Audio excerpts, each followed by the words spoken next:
The salt is the first sign of home. It is a taste on the wind, carried miles inland, a promise that cuts through the scent of pine and cold stone.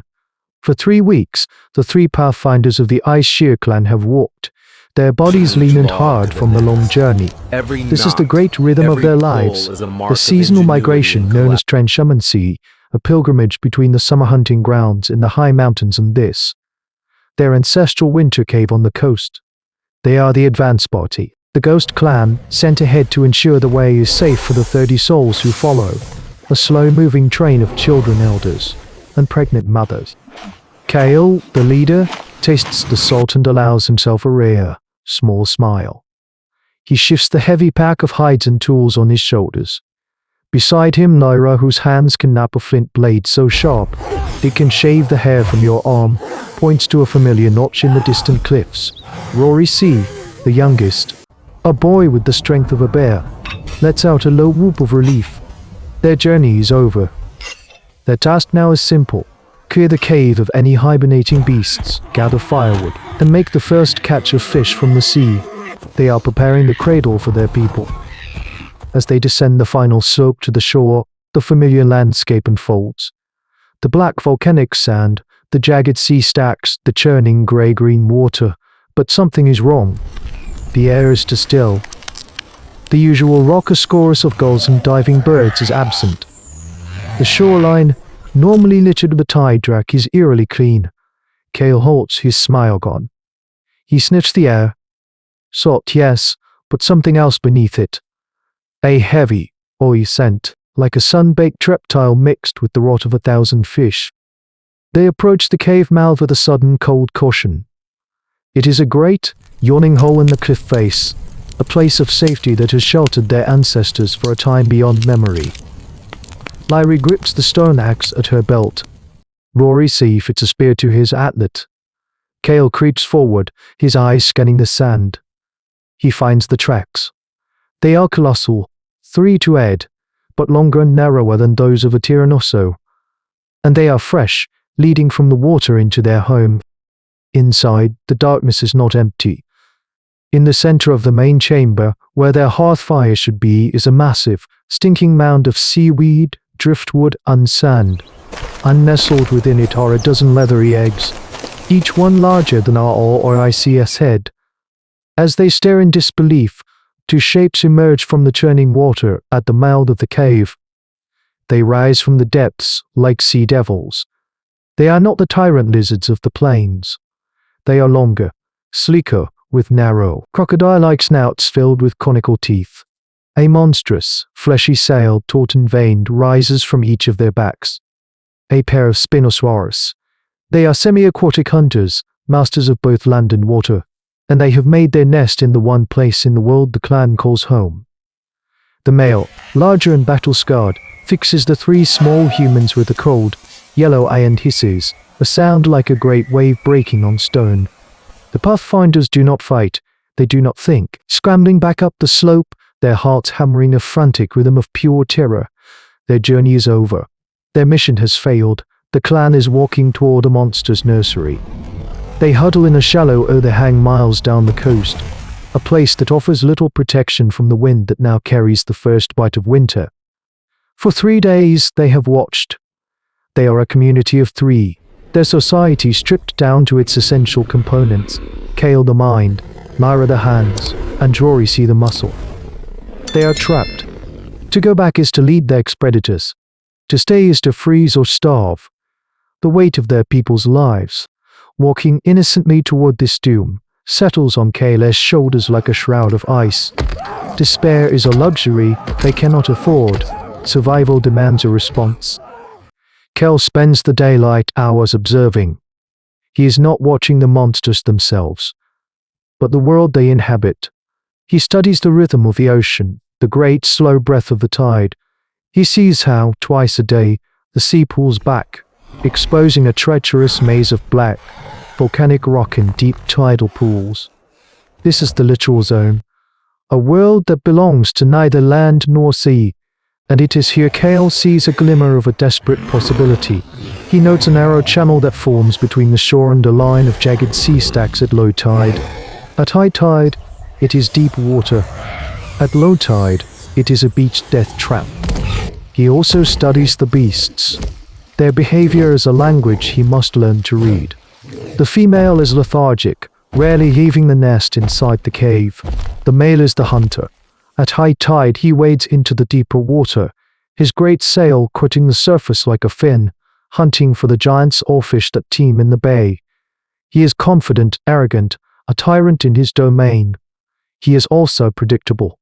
And predictability, Kale knows, is a weakness that can be exploited.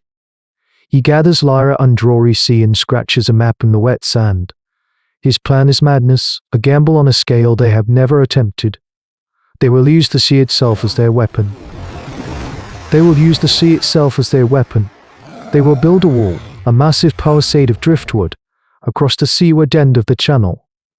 The high tide will allow the male to swim over it. But as the water recedes, the wall will emerge, trapping him in the shallows, leaving him exposed and vulnerable. His voice a low growl against the wind. The other may leave, or it will be a fight we can win. The work is a silent, frantic race against the tides.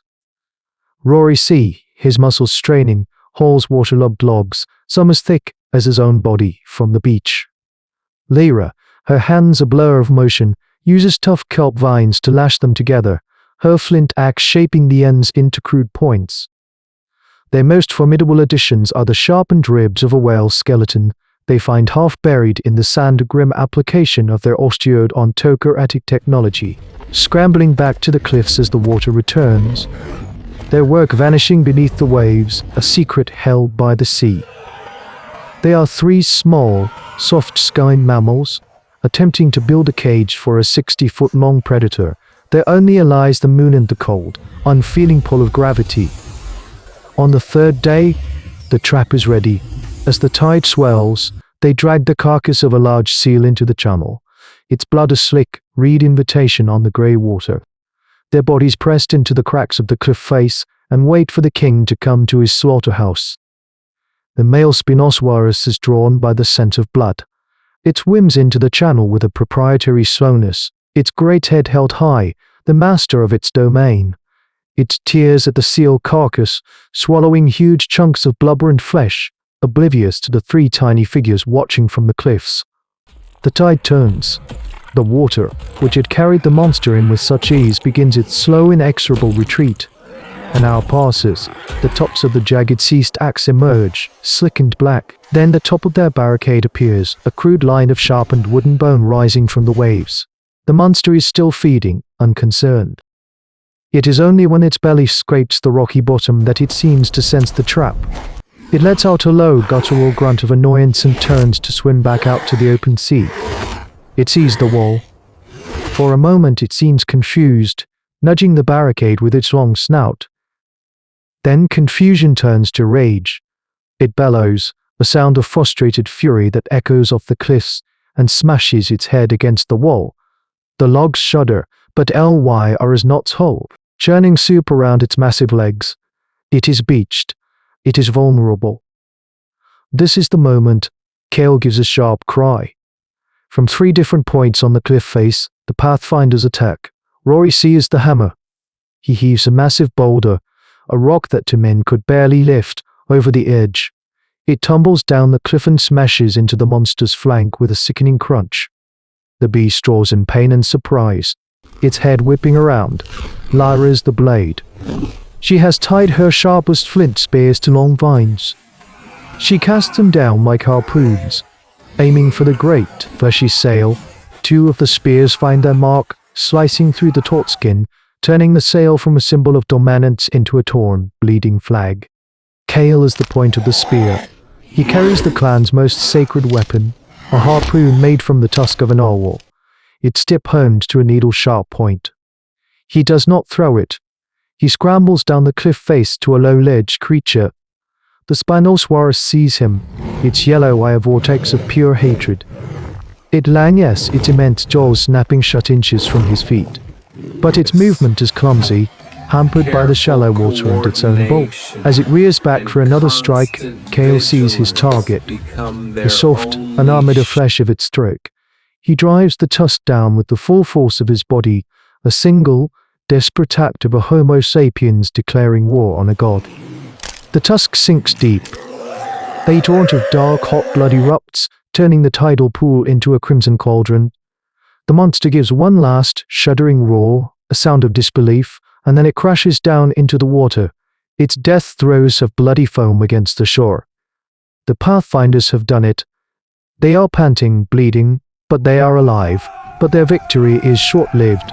From the mouth of the cave, a new sound begins. A high-pitched, keening wail of a creature that has just watched its mate being butchered. The female is no longer a lethargic mother. She is a vengeful widow, an apex predator whose grief has just turned a territorial dispute into a blood feud. The Pathfinders have secured their home, but they have also created a ghost that will haunt it and their people forever. The killing of the Spinosaurus was a brutal necessity, a masterpiece of tactical survival. But it was not a clean victory. In saving their clan from one threat, the Pathfinders created another, a more personal and unpredictable one. This is the tragic calculus of human evolution. Every solution creates a new problem. Every act of dominance leaves a scar, not only on the world, but on the victors. The Ice Shear clan would come to their winter home to find it safe, but they would live under the shadow of a grief-maddened killer, their nights filled with the sound of its lonely, vengeful cries. This is how we ascended, not through simple conquest, but through a series of bloody, hard-won equilibrium mess, each one costing a piece of our world's innocence and our own. Listen to the sound of the tide, and you will hear the echo of their struggle. But the greatest journeys are not always across the land, and a new story is rising from the great plains, of the people who learned to hunt not the beasts, but the horizon itself.